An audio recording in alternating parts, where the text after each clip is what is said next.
Muling nanguna si dating Pangulong Rodrigo Duterte sa mga napupusuan ng publiko para tumakbo bilang senador sa darating na 2025 midterm elections. Base ito sa resulta ng pinakabagong survey na isinagawa ng Tangere.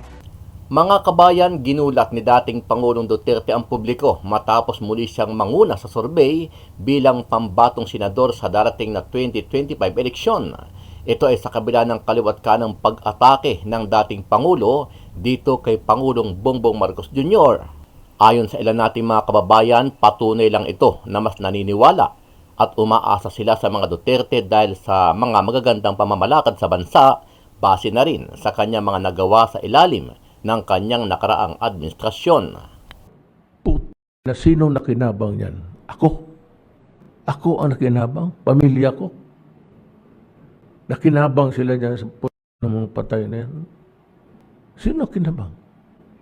Kayo, ang anak ninyo, ang bayan natin, ang nakinabang.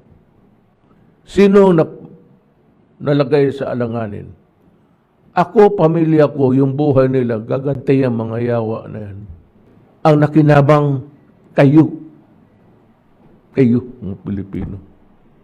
Samantala, pinaghahandaan na ng Department of Justice at Philippine National Police ang pagbabalik ni dating Congressman Arnold Teves Jr. matapos mahuli ng mga otoridad sa bansang kanyang pinagtataguan sa Timor-Leste. Ito ay matapos kumpirmahin ng DOJ at ni Mayor Janice Digamo na naaresto na si Teves ng mga otoridad habang naglalaro ng golf. Kinumpirma ng Department of Justice o DOJ na naaresto na si dating Negros Oriental 3rd District Representative Arnulfo Arnie Teves Jr.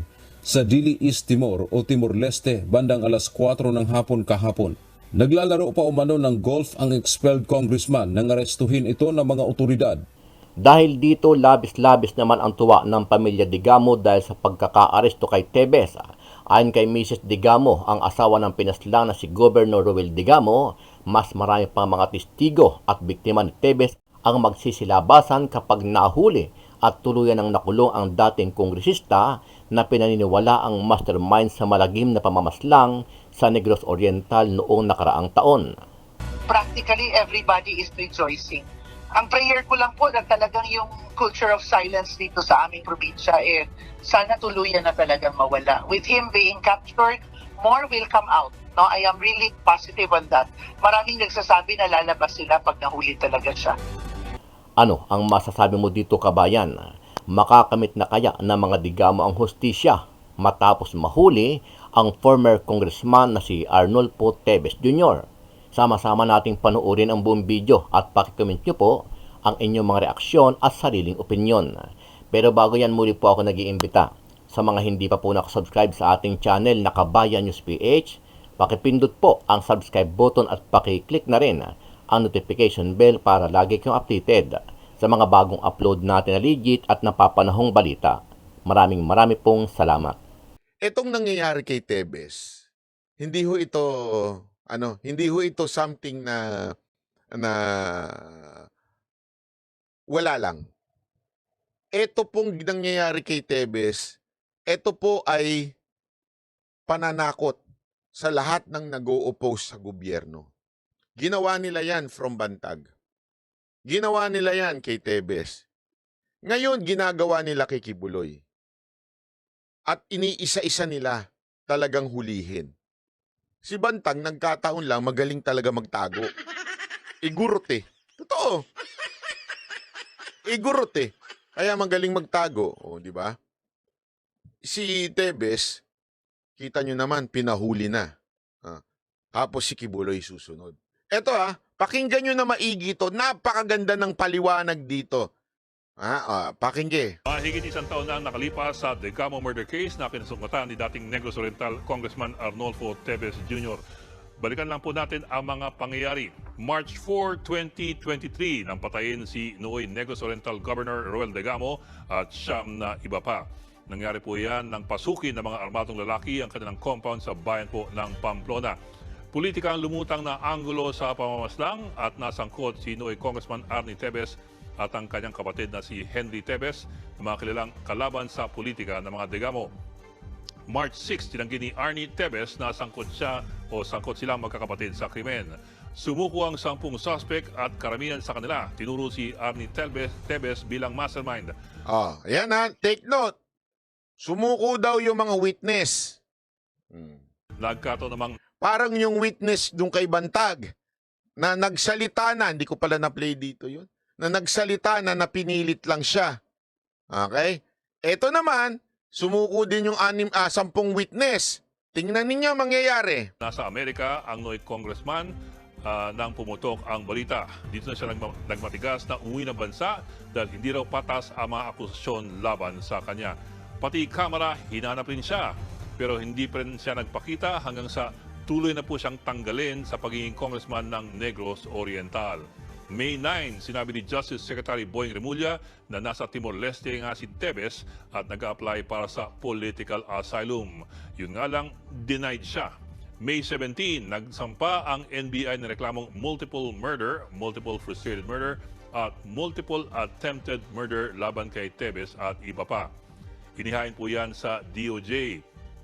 Pero ito po ang twist. May 22 nang biglang binawi ng mga testigo ang kanilang sinabi na si Tevez ang mastermind sa May 22, binawi ng lahat ng testigo. Tanungin ko kayo, banat bay? Makapangyarihan niya si Tevez eh.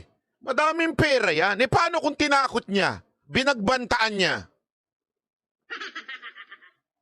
Tandaan ninyo, sino ang nakaupo ngayon sa administrasyon?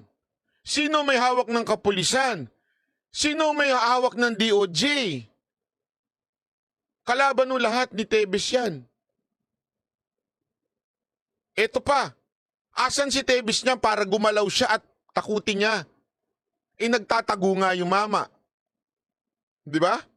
Doon pa lang napaka-obvious na. Sino na may hawak ng probinsya nila ngayon? Ang mga Tevez pa? Hindi. Mga Digamo na. So, it is far from possibility na tinakot ni Tevez yan para bumawi. Nangigets ninyo?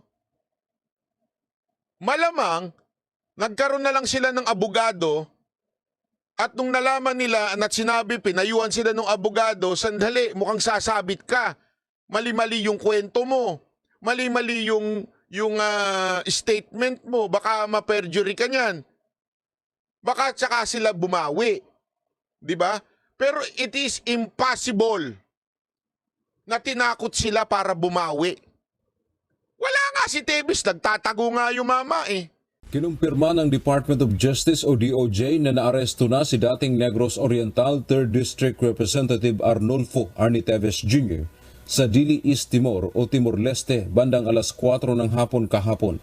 Naglalaro pa umano ng golf ang expelled congressman nang arestuhin ito ng mga otoridad. Ayon kay Secretary Crispin Remulla, ang pagkakahuli kay Tevez ay patunay ng kapangyarihan ng international cooperation at walang terorista na maaring takasan ng hustisya.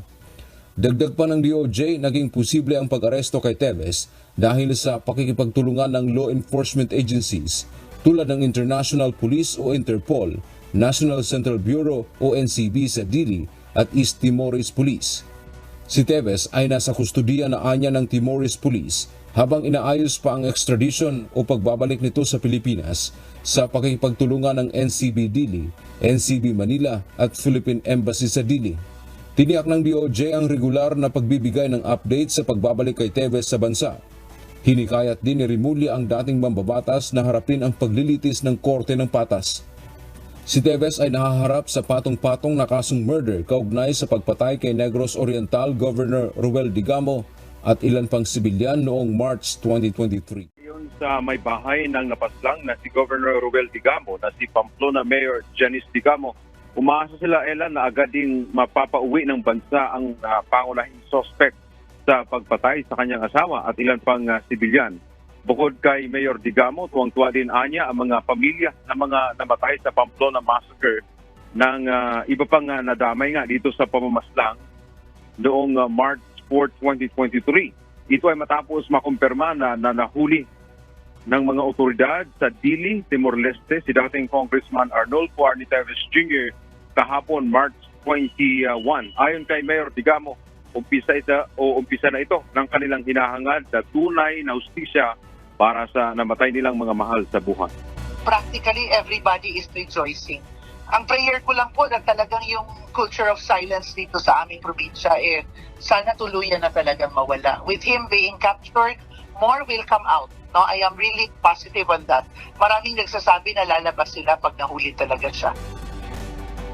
Ang kanilang pag-asa niya ay ma-extradite o mapabalik kaagad dito sa bansa Tibet. Ito ay para harapin ang mga kasong murder na nakahain laban sa kanya na nakabinbin ngayon sa Manila City Regional Trial Court, Branch 51. Nagpasalamat si Digamo sa pamahalaan dahil sa ginagawa nitong pagsisikap na mahuli kaagad ang designated terrorist na si Tebe. Muling nanguna si dating Pangulong Rodrigo Duterte sa mga napupusuan ng publiko para tumakbo bilang senador sa darating na 2025 midterm elections. Base ito sa resulta ng pinakabagong survey na isinagawa ng Tangere. Lumabas sa survey na 56% na mga respondent ang nagsabing susuportahan nila si dating Pangulong Duterte kung kakandidato ito sa pagkasenador. Pumangalawa naman sa listahan si ACT-CIS Party List Representative Erwin Tulfo na nakakuha ng 53%. Pangatlo si Senator Bongo na sinundan ni na dating Senate President Vicente Tito Soto, Senator Pia Cayetano, Senator Amy Marcos, Manny Pacquiao at dating Manila City Mayor Isko Moreno Dumagoso.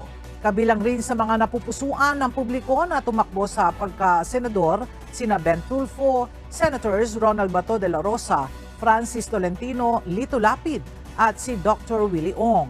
Isinagawa ang survey mula March 7 hanggang March 10 mula sa 2,400 respondents.